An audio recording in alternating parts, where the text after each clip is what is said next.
do you feel about failure? Is it something that you're scared of or something that you embrace? It's Sue McLachlan here. Welcome back to Stop Guessing, Start Testing.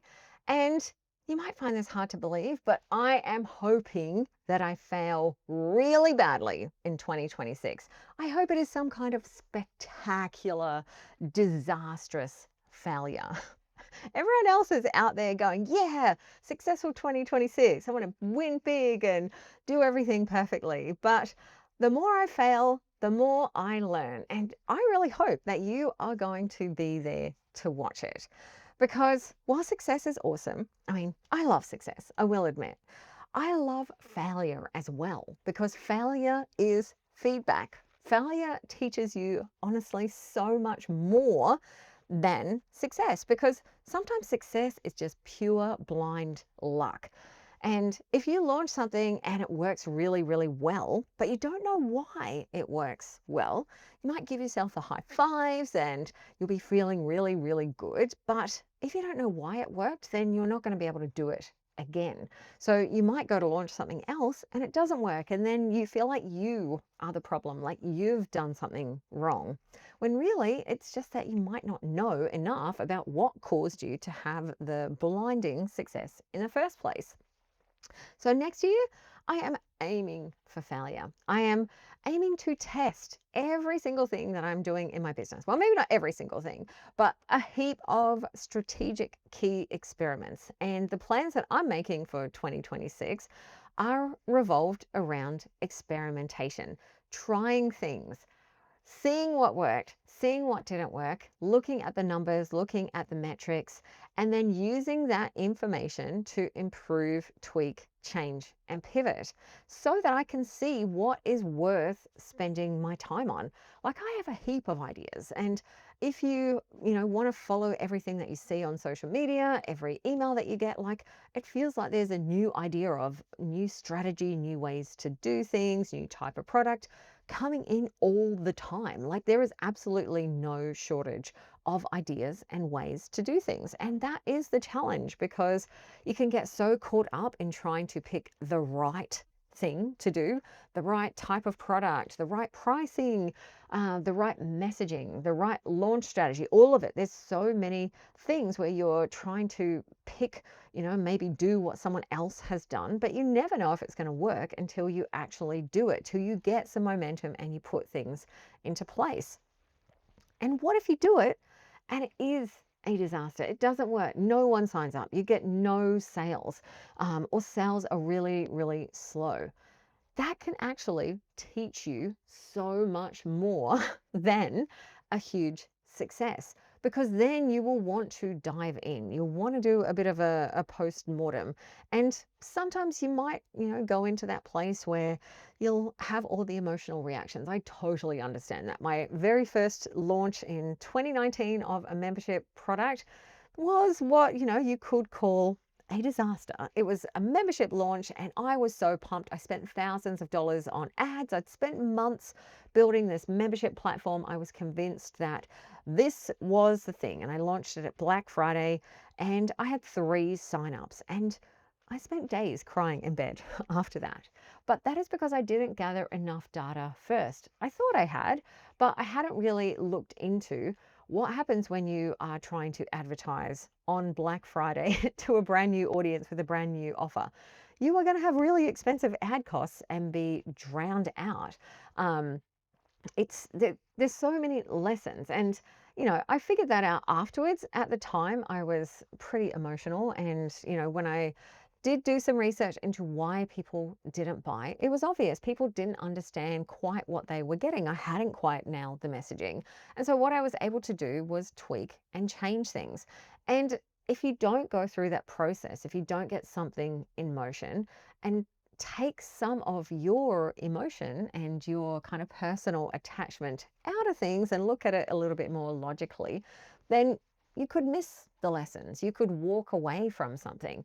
I have talked to so many course creators over the years who have abandoned really great courses or fantastic offers because they launched it in a very meek way And it didn't make them $10,000 overnight like they had been promised. They thought if they only had 7 people sign up when they had 100 people on their email list, that was some kind of failing on their part. That it wasn't worth trying again, instead of looking at it as being, hey, the first launch is just the first launch. What happens when you take what you learned, tweak things, change, improve, and launch again, and then launch again, and then grow your audience more and dial your messaging in and understand why people bought and what the people who didn't buy, what were their objections, so that you can address all of that. There is so much to learn from failing. So I am really hoping to fail. I mean, I'm not going to try and fail, obviously.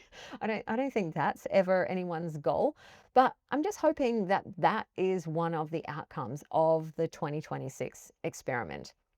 I will be debriefing everything that I try, because I feel like there is so much rarity of the honest look at debriefs. I've seen a lot of debriefs in my time. Some are definitely better than others. And the ones that have been the least useful were basically the massive, like, I made $400,000 off this launch, let me tell you what I did, or that I made $4 million last year, or some of the ones where I feel like the debrief was not designed for transparency, but more designed to put that creator in a really good light, so they could have a bit of a humble brag about what they did. And rarely they go into the details of what they did. They might share this amazing strategy, but they don't talk about the pitfalls. They'll rarely talk about how much time it took them to implement that strategy and the team resources that went alongside that, and will often gloss over some of the less flattering parts. And it is even rarer. I mean, I'm sure that it must exist, but it's very, very rare and uncommon to see people debriefing something that didn't work at all, because the creator may see that as embarrassing, or they might be a little bit ashamed that, they're someone who sells, I don't know, how to sell courses, and then they had a course that didn't sell. And that's totally understandable, but I've kind of got this view that in 2026, I don't care. Not that I don't care. I want to have the failings, because I'm looking for learnings. I want to know what works and what doesn't. And right now I don't have as much confidence. I want to know if the fundamentals of online business, the stock standard course sold with a webinar, the most common strategy that existed years ago, but because it existed and it's still being used now because it works. And I want to know if that is still a really good fundamental, and whether you can launch using those fundamentals and then make tweaks and changes. I want to know what is working, and to find out what's working, that's also going to involve finding out what's not working. So I want to know why as well. Why did something work, or why did something not work? And I want to share it all with you. So some of the things that I'm going to try are very much going to put me outside of my comfort zone. I'm super curious to find out what happens in my giant year-long online course experiment, where I look at evergreen versus live launching, and self-study courses versus courses where there is some kind of live support component to go with it. And I'm going to be sharing the full breakdown, and hopefully the most interesting things for you, because I'm pretty sure it's going to be the most interesting for me, is when I do the debriefs of the disasters.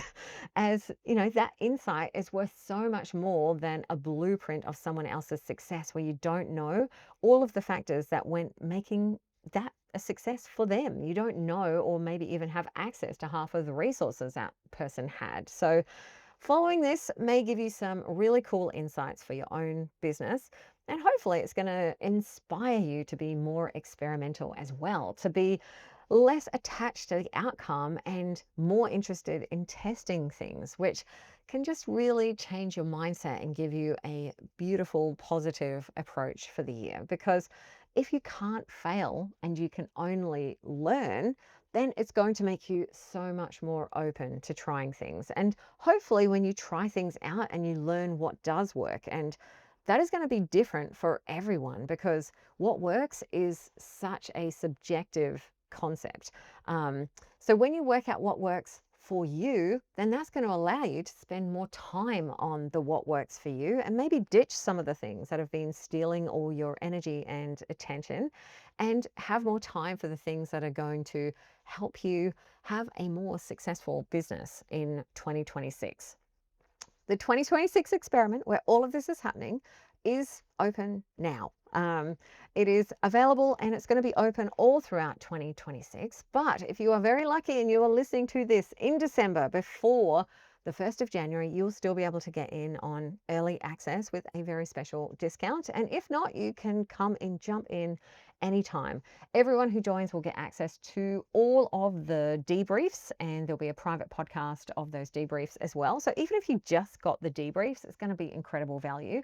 And if you want, you can take part in the ongoing live commentary, kind of live journaling of me working through the experiments, that sort of day-to-day minutiae of it, which sometimes may have the biggest lessons. And maybe you just want to follow the experiments that are most interesting to you and leave some of the rest of them.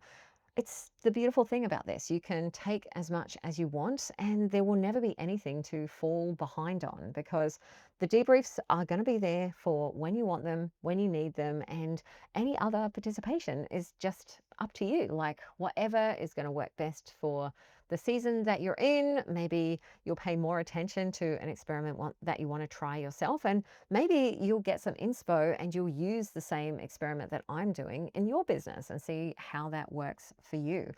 I'm super, super excited to be leading this community of experimenters and people who want to find the results of experimenting and just having a whole lot of fun inside the 2026 experiment. So if you want to join me, go to theunicornadvisory.com/2026 and get the breakdown of my disasters, my flops, hopefully giant successes as well. And let's learn from it. Let's make 2026 the year of experiments.